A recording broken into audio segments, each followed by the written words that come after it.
I've been exploring the oceans for as long as I can remember. At the age of 4, I sailed around the world with my parents, and I guess the experience must have stuck. At 15, I joined the Royal Australian Navy and trained as a diver. I've been wandering the world ever since. When we first started diving in the Navy, we did a dip and a hard hat, you know, just to let us know how nasty it used to be. Diving with lead boots on and a big heavy head. Just before they'd screw in his faceplate. If you had a beard, one of the things that they used to do is either reach inside and pull his beard out until his chin ended up like that, and then screw the faceplate in. And he'd have to spend the rest of the dive then just underwater, you know, unable to touch anything. That was when divers were rough, tough and nasty. This journey has been brewing inside of me for some time. A voyage across the Moluccan Sea into some of the most remote islands on Earth. It's a rare chance to sail and dive with the people of the islands, whose lives, like mine, are bound to the ocean.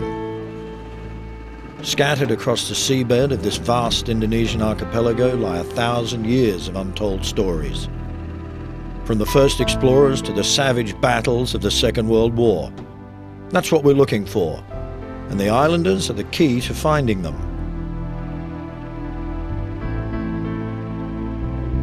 The Indonesians call their country the land and the sea, 17,000 islands peppered along 4,000 miles of the equator. Our journey picks up on the northern tip of Sulawesi at the port of Manado. The plan is to island hop north through the Sangihe Islands and then sail east across the Moluccan Sea for Morotai and Halmahera.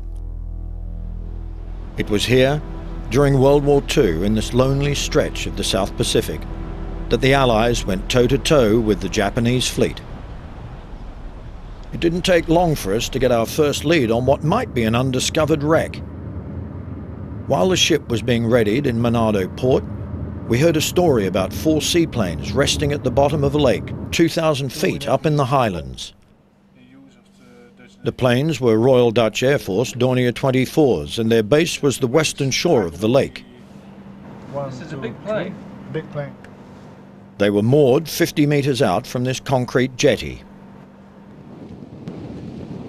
In early 1942, the planes were sunk by Japanese aircraft.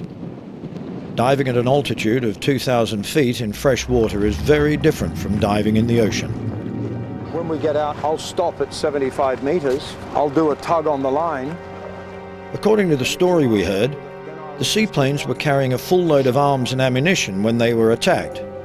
The older explosives become, the less predictable they are, especially if they've been submerged for over half a century.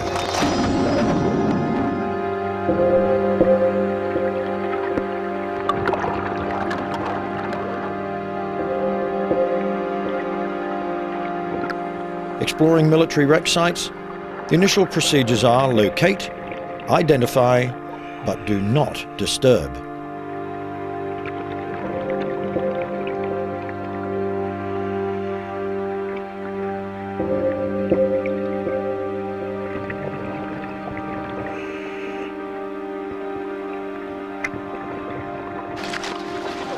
Using a fixed line of 75 meters, we start with a simple circular search from the jetty. Our masks are equipped with microphones so we can communicate underwater. Okay, I'm moving on a bearing of 070. The depth here is 4 meters. The visibility reminds me of my time diving in the mouth of the Saigon River in the 60s, searching for mines strung together and floated downriver by the Viet Cong. It was dangerous work and you couldn't see an arm's length in front of your face. Grab the wrong thing and you'd be blown out of the water.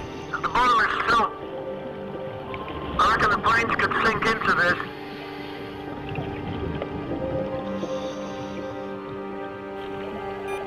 this. Throughout the day we searched an area of 2,000 square meters. Nothing.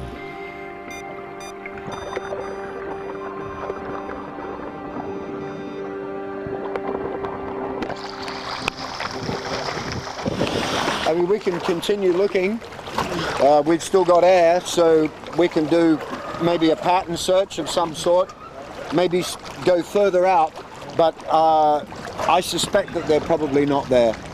Yeah. However, we shall not give up hope. Back in Manado Harbour, our ship is almost ready. I've just enough time before we sail to walk around and take it in. There is nothing like the chaos of an Asian port. I can't help wondering about each vessel, where they're heading, where they're from, what they're carrying. Ferry boats from the outer islands, ships full of spices, timber, fishing boats, you name it. Man with a load of spices, man with a load of spices. Don't get in the way of a man with a load of spices. The people are a fantastic mix. Melanesians, Malays and Chinese. There are Christians, Muslims, Hindus, Buddhists. It is a scene that hasn't changed since the first galleons, junks and schooners came to trade on their way back and forth to the Spice Islands. Like them, we're here to take on essential supplies, food and fuel, and as much fresh water as we can carry. Our boat, the Bianca, is called a pinnace. Vessels like this are the workhorses of the islands and have been for a couple of 100 years. It's a no-nonsense wooden ship with a broad beam and shallow draft, built for coastal navigation. A vessel like this is very romantic to look at, but it only has a shallow draft. It's like an Arab dhow in a lot of ways. You get any sort of a swell or wind and it's going to rock.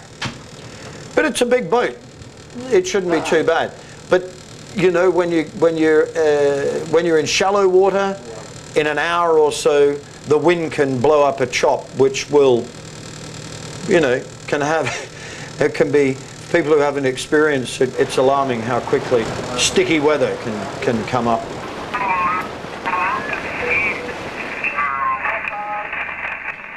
The first mate, Agus, is from the nearby Sangihe Islands, and he knows these waters well. A day's sail to the north, we approach Nain Island. Ada banyak kapal di sini. Kapal hanya kapal-kapal nelayan, perahu-perahu nelayan, perahu tradisional begitu. Oh yeah.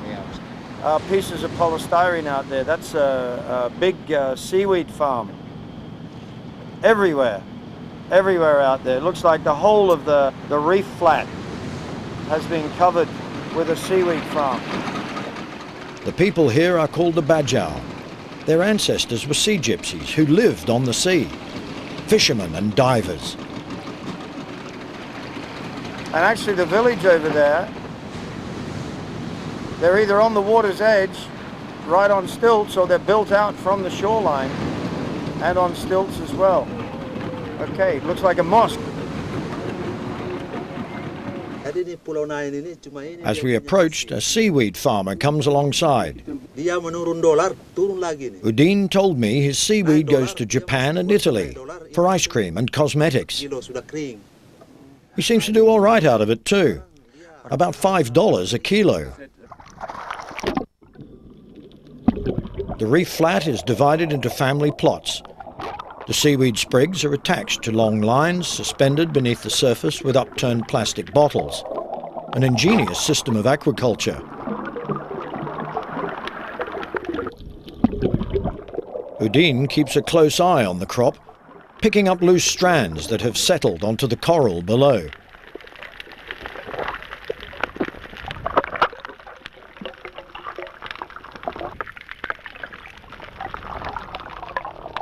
I particularly like his goggles, handmade out of scraps of wood and glass.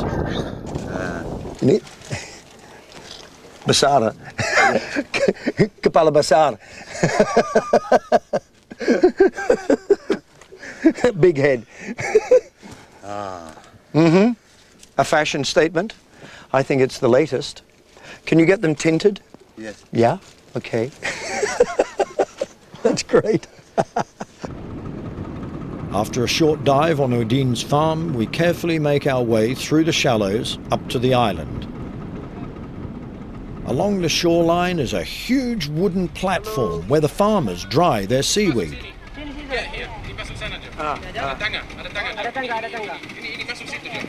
Yes, rather frail frame by the look of things here. We have to be careful about where we walk. Main Street, Nain Island. No cars here, but boy, are there a lot of people.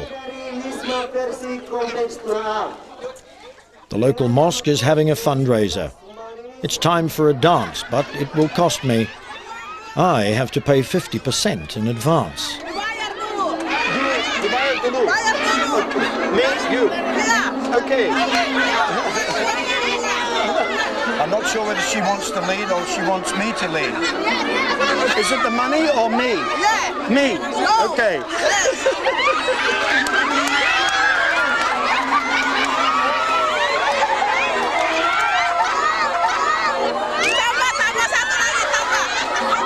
That was quick. Okay. Nanti. Ah, yeah.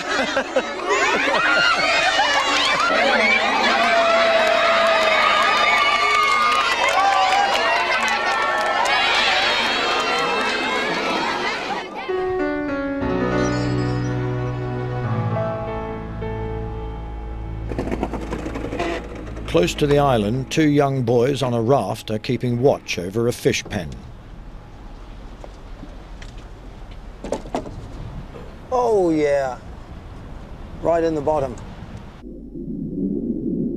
These beautiful clownfish have been caught on the local reefs. They're about 3 meters down.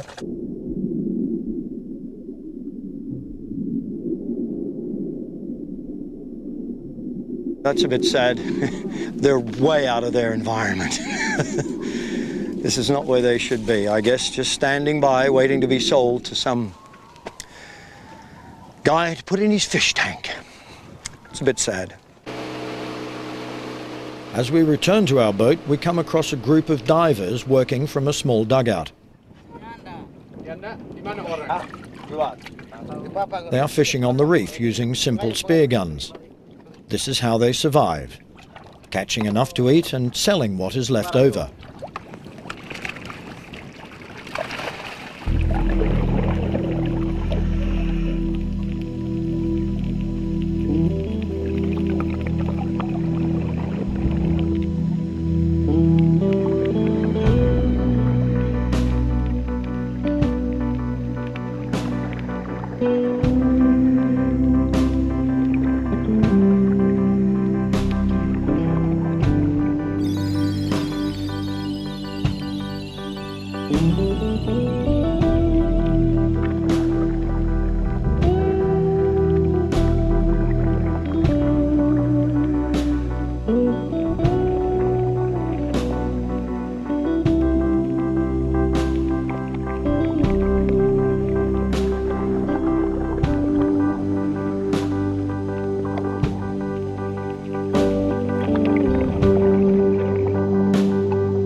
These guys are great.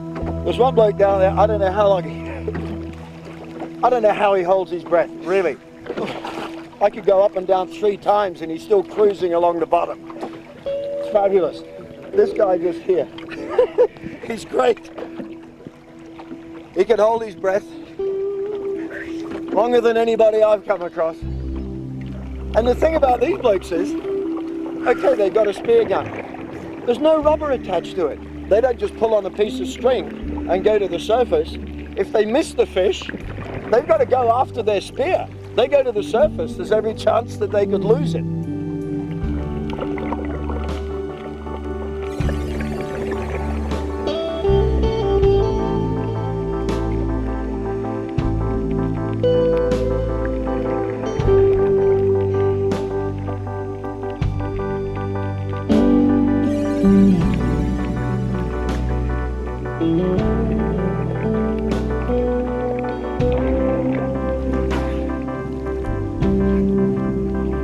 See here, the little marks above its eye? It's on the spear. They come up, they bite the head like that.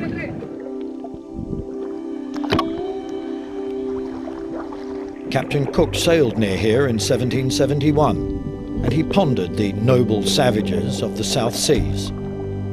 In reality, he wrote, they are far happier than we Europeans. The earth and sea furnishes them with all things necessary for life. He had a point.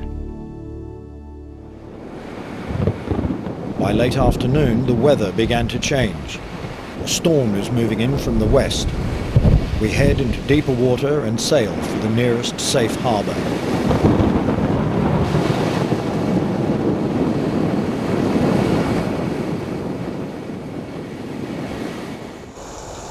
In the early hours, the storm hits us with full force. We barely make it into the harbour.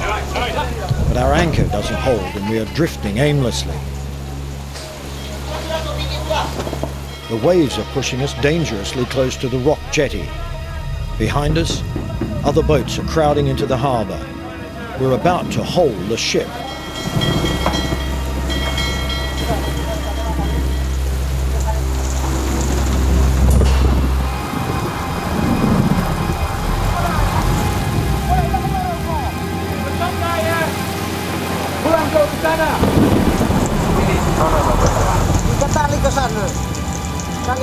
Desperate, the crew jump into the water, taking the lines with them, and swim ashore in the rough sea. They don't have much time. An island ferry boat is backing in and about to crash into us.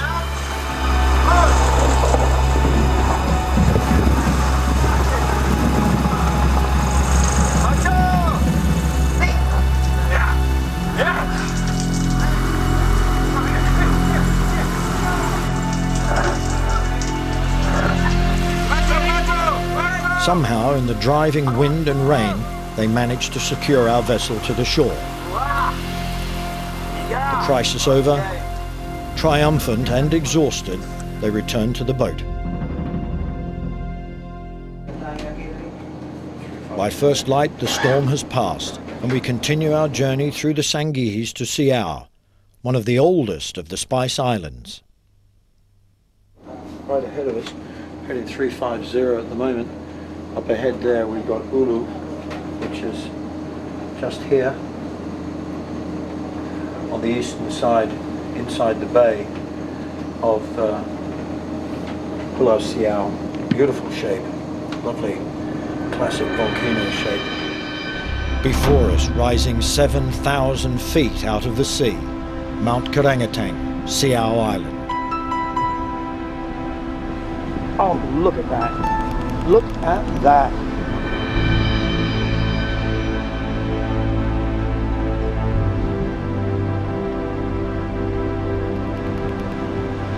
Actually, no, it's got to be clouds, but that looks like smoke coming away from the peak.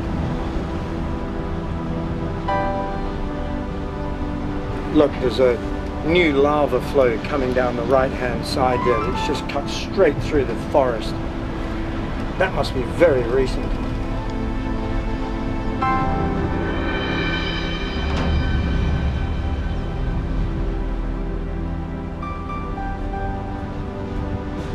Dan bagi calon penumpang kapal Kermano 2 yang masih berada di atas dermaga atau di seputaran pelabuhan, supaya Anda segera naik ke atas kapal.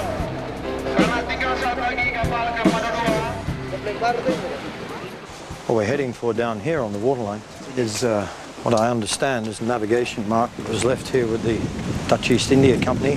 What I've been led to believe, it's one of the two lead markers that would guide ships into the harbour here. Right.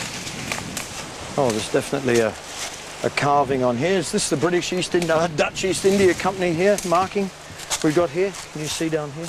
This is indeed the crest of the Dutch East India Company, VOC, the Verenigde Oost-Indische Compagnie. And ordinarily it would be twinned with another one that would be further up the hill and back, so that when you're entering harbour, the two of them would line up like that, and when they're in a straight line, you know you're on a straight, safe path. And in fact, from here, looking straight out between the islands, you can see a gap between the islands. Although I must say that it looks a little small to be seen from back there. Of course, they still had binoculars, or telescopes rather, in those days, so they could very easily have seen it. Still, it's a reminder of the past of this particular little part of the world when the Dutch were here trading for their nutmeg and mace.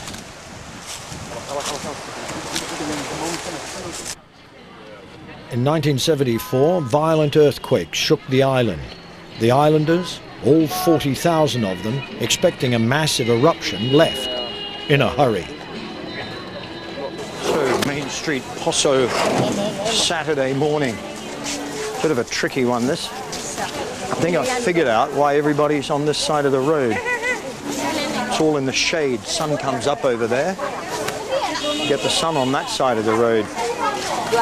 All the nutmeg, the reason this place exists, is on that side of the road over there.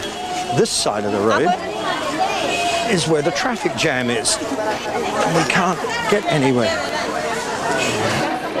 I think as the sun comes up, we end up having less and less space to move in. I guess the crowds eventually disappear around midday. Fantastic. Love it. Oh, these are all the little warehouses that have existed with all the nutmeg drying on the side of the road here.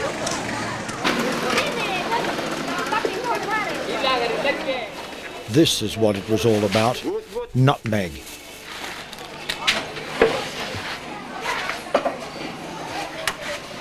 Across the Spice Islands, this scene is as old as history.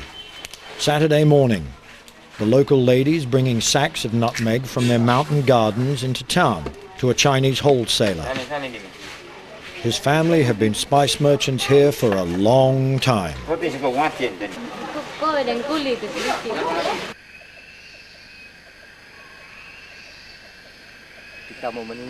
Raul Tombolong is an enviably fit 80 years. He reckons some of his nutmeg trees are 500 years old, planted by the Portuguese.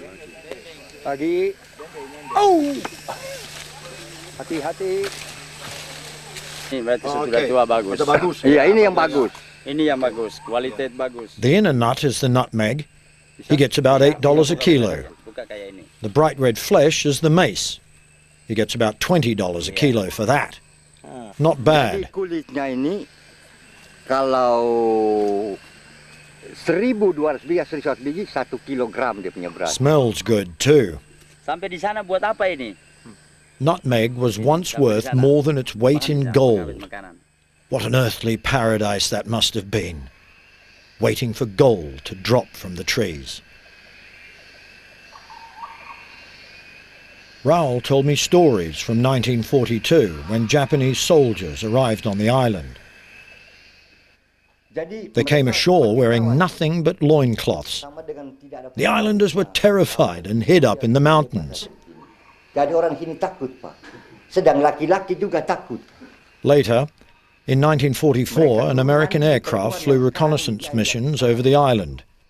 The Japanese concealed a patrol boat beneath a big tree down in the harbour, but the boat was sighted, and in a matter of days an American bomber returned, attacking and sinking the vessel.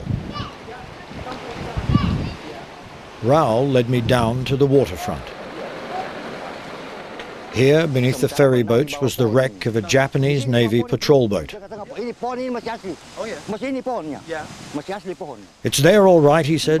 Right there, out in the water. Right there. You'll find it, it's right there. He was quite specific. Tinggal DP mesin di dalam. How easy could that be? Right under our noses. We get our gear and get straight in the water.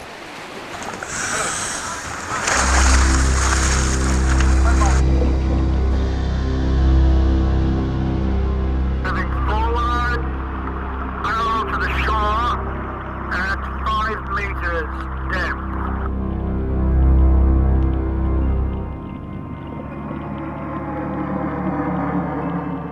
Okay, this is a big piece of metal.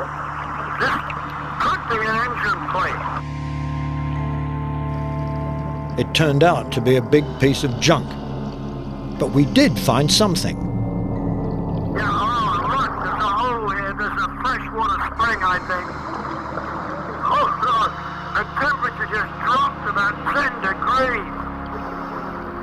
Yeah, oh, this is a thermite pipe. See the shimmering effect in the water where the cold water meets the warm.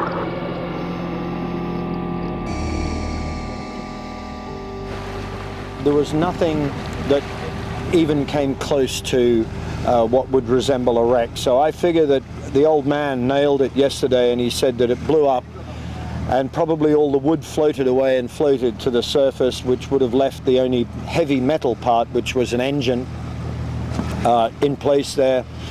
And I think with the movement of the sand, it's probably either covered up or it's underneath the rocks there. So another little disappointment, but hey, we're getting closer to getting ourselves a wreck, and that's what's important. It just goes to show how difficult it is to find them. Even when you've got people, eyewitnesses, to tell you exactly where the thing went down, it shows how difficult it is to actually find a wreck that people aren't stumbling on all the time.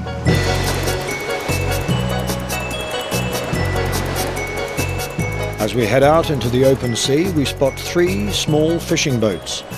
They look like they're in trouble. These guys want benzene, I think. They want fuel.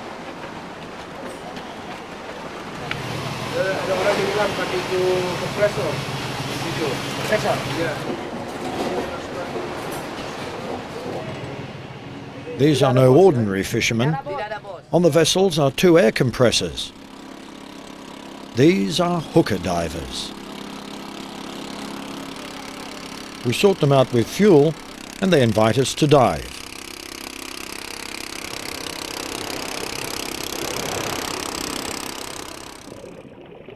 They are called hooker divers because of the long air hoses they breathe through, like smoking from a hooker pipe.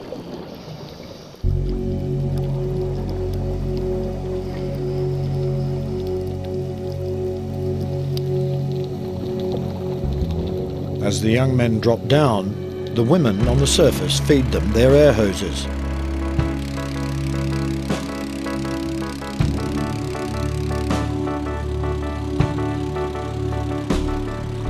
They are wearing belts made out of fishing weights. I'd heard stories of hooker divers crippled and killed by the bends. No one had told them about decompression sickness, about the effects of staying down too long and too deep. These young men have neither watches nor depth gauges.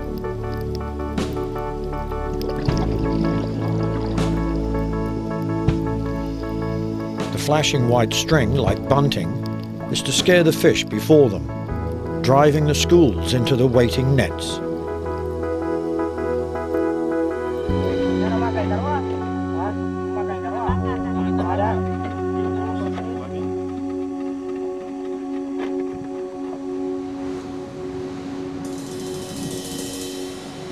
That looks nice over there.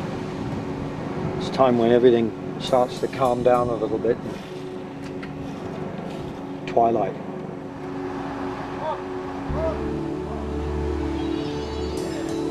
Actually, twilight's the time when the stars start to come out and you get the horizon at the same time. Because what you need for navigation is the horizon and the stars at the same time, so that you can get a very accurate angle between the two.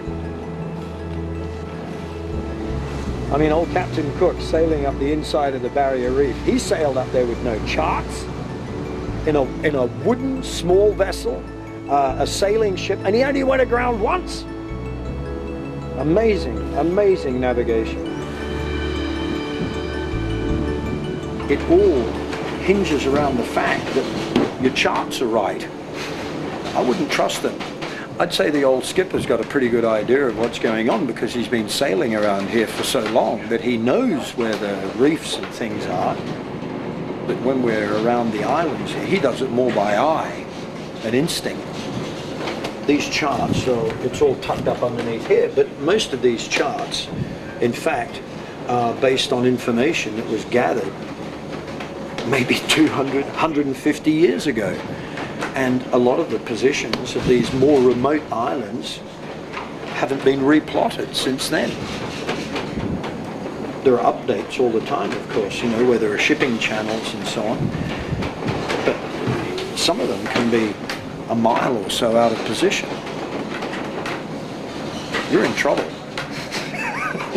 You're in trouble if the island, you know where you are, but if the island doesn't know where it's supposed to be.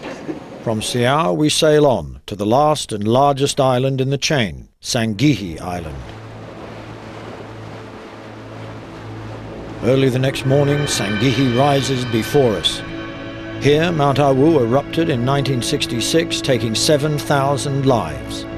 We are looking for an underwater volcanic vent and could smell sulfur in the air. Ini yang garis ini lingkaran sebelah barat dari Mahengetan. Judging by the chart, I would say that that's the best bet over there so far. Then there, 200 meters off to starboard, rollers breaking in the midst of the ocean.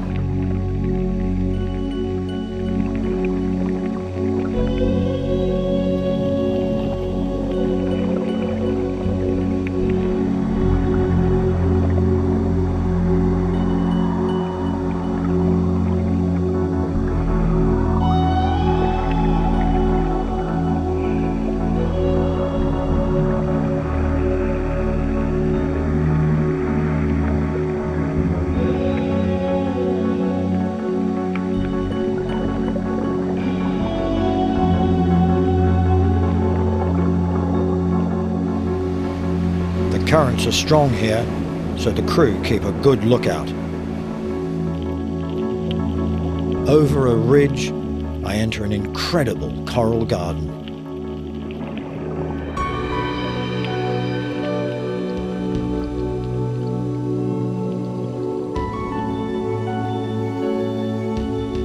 Indonesians worship volcanoes as gods, the creators and destroyers of life.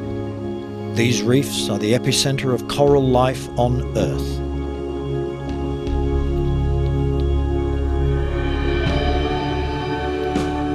There are probably more marine species on this one reef than the whole of the Caribbean.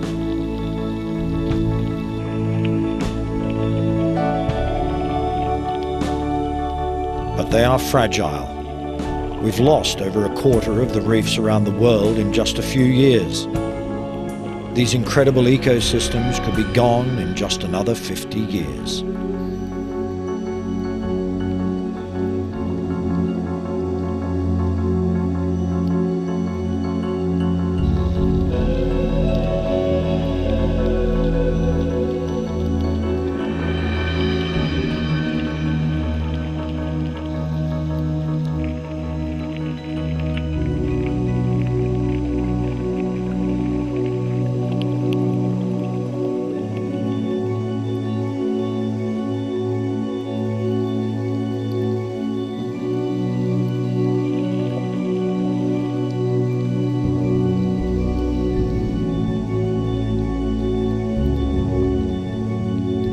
Lost my power of speech. On the venting volcano, shallow, about 4 meters, dramatic drop off, and then just towers coming out of the bottom with the most dramatic coral you can ever imagine. It's fantastic, beautiful, untouched. This was worth the trip.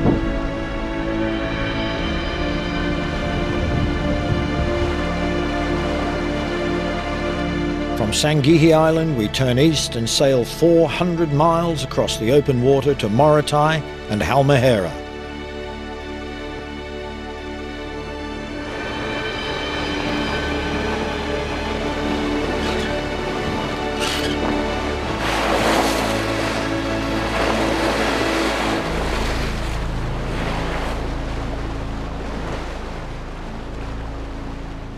The news from East Timor is increasingly grim.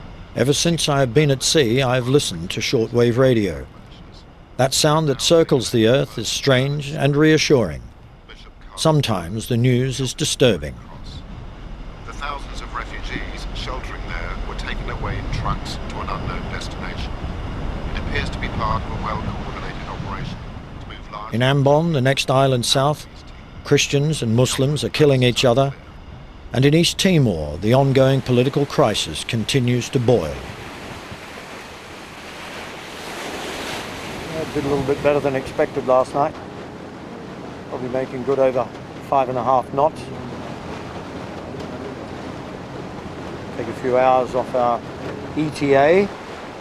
Finally, after several days and nights at sea, we approached Morotai. On September 14th, 1944, American soldiers came ashore. In the battle for the island, 325 Japanese and 45 Americans were killed.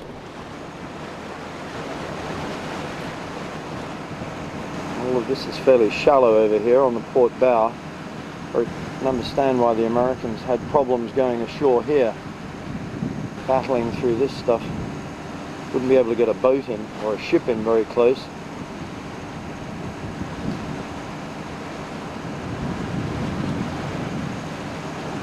But it's very pretty. As the Allies secured the island, Japanese soldiers hid out in the mountains. In 1959, 9 soldiers walked out from the forest to surrender. And in 1974, 30 years after the war had finished, they were followed out by a Japanese sergeant.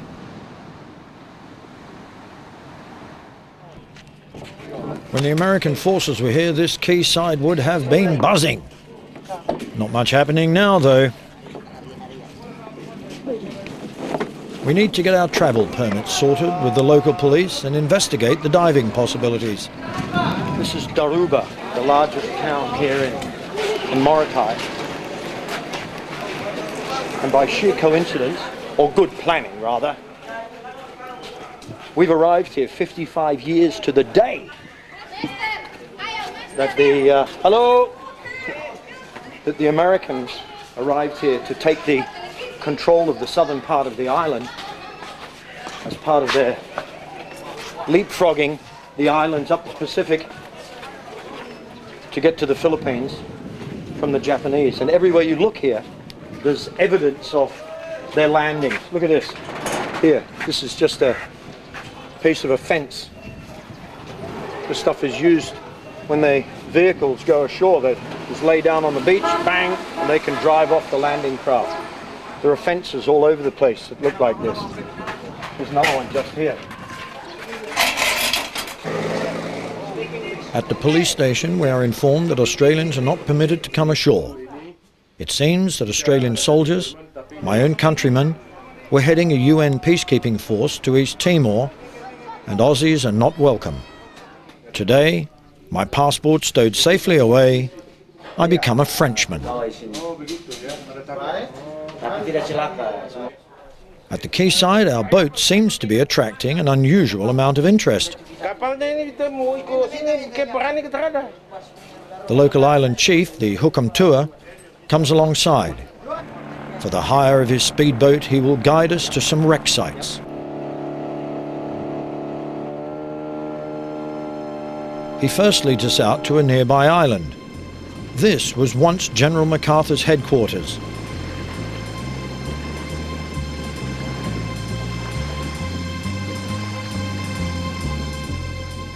Now the island is only home to an old fisherman and his wife. He said he came here 48 years ago, not long after MacArthur and his troops left.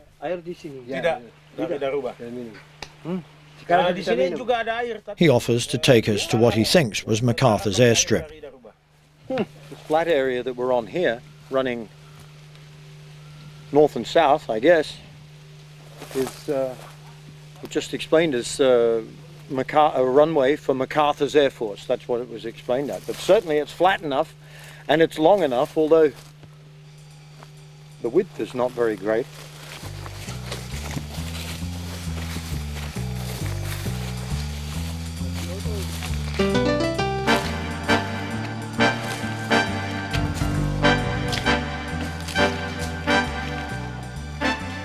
It's a forged track wagon, according to the plate here. Athe Truss Wheel Company, Chicago, USA. Two very solid pieces of kit. Typical, isn't it? The thing that survives in the best condition is the nameplate of the manufacturer. The Hook'em tour takes us out to a small fishing boat. There's a compressor on board and they are diving for sea cucumbers.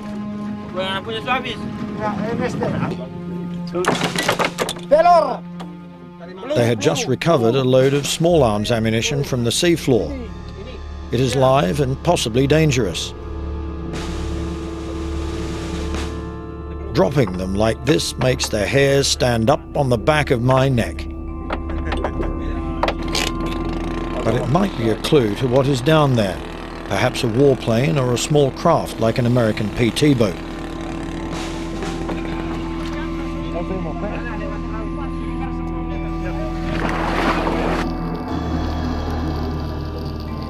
For over an hour we searched back and forth along a steep shelf where the divers had told us they found the ammunition, about 20 meters down. Nothing.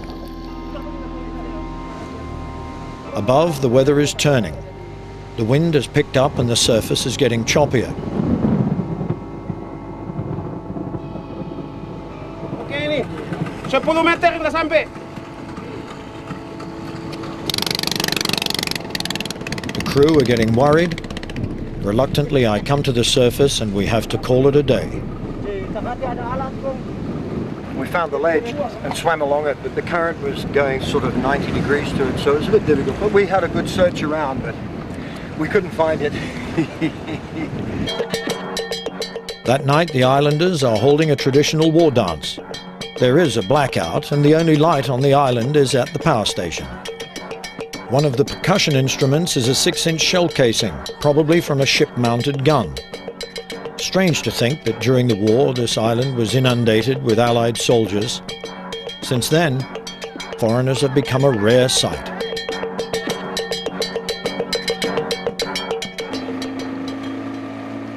It was a great night, but in the back of my mind I know that our diving time is running out. The monsoon season is approaching fast, and we have several days of sailing across open water to get back to Manado. We would have to make a move.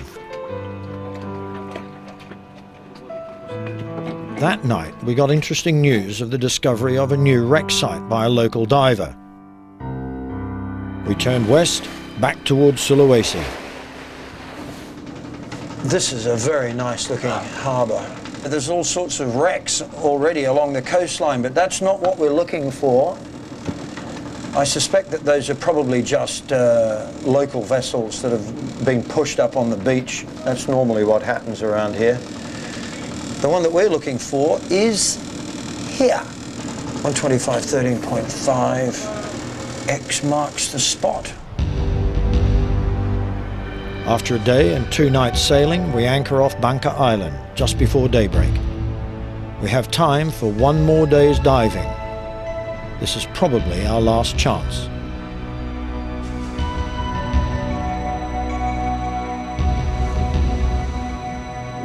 We meet up with Tino, the local diver who had found the wreckage of what he thought could be a World War II aircraft. When I found this plane wreck, I never recognized this is a plane, because until I found this, until I recognized this propeller. The propeller. That make me sure that this is the plane. Ah, yes. This is a plane. Yeah. Here's the top view. Yeah. This is the island. Here is the locations of the wreck, where our reference is these pearl farms, lots of pearl farms. Oh, pearl farms, yeah. Okay. And the visibility? Visibility about 10 to 15 meters there. Oh, okay. Yep. So it's quite good visibility, really. Yep. Yeah. He had mapped out the site, but hadn't fully explored the wreckage. This was wise. If there are explosives down there, they would in all likelihood be still armed, corroded by salt water, and extremely volatile.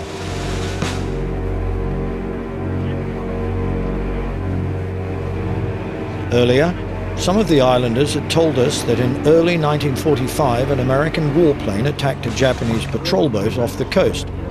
The boat fired back, downing the American plane. This could be it. Tino mau turun dulu, ya? Mau turun dulu, bagaimana? Ke sini Jo, di samping Jo. Ke depan. Flashlight? Yeah. Flashlight.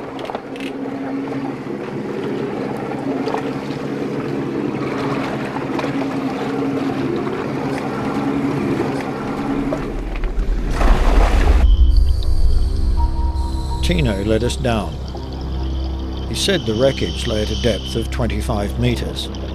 We had less than 25 minutes dive time. Again, we would follow precautions for diving on a military site. Locate, observe, but do not touch. First we uncovered what appeared to be an oil filter. We must be close.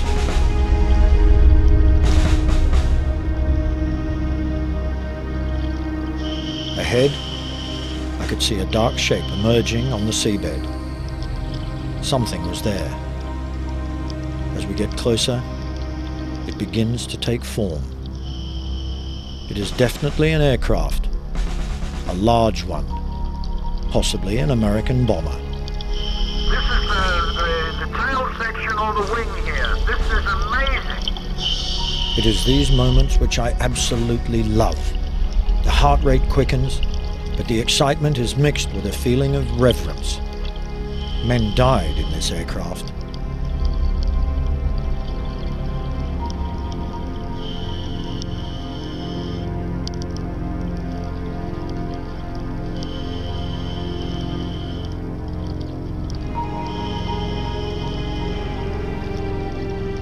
Later, we would find out more about the bomber.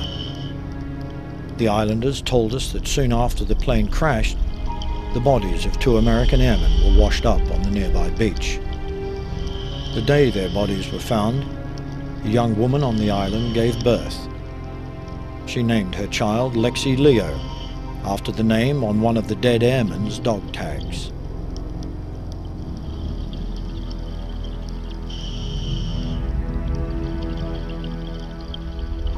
Whether other airmen survived the crash is not known.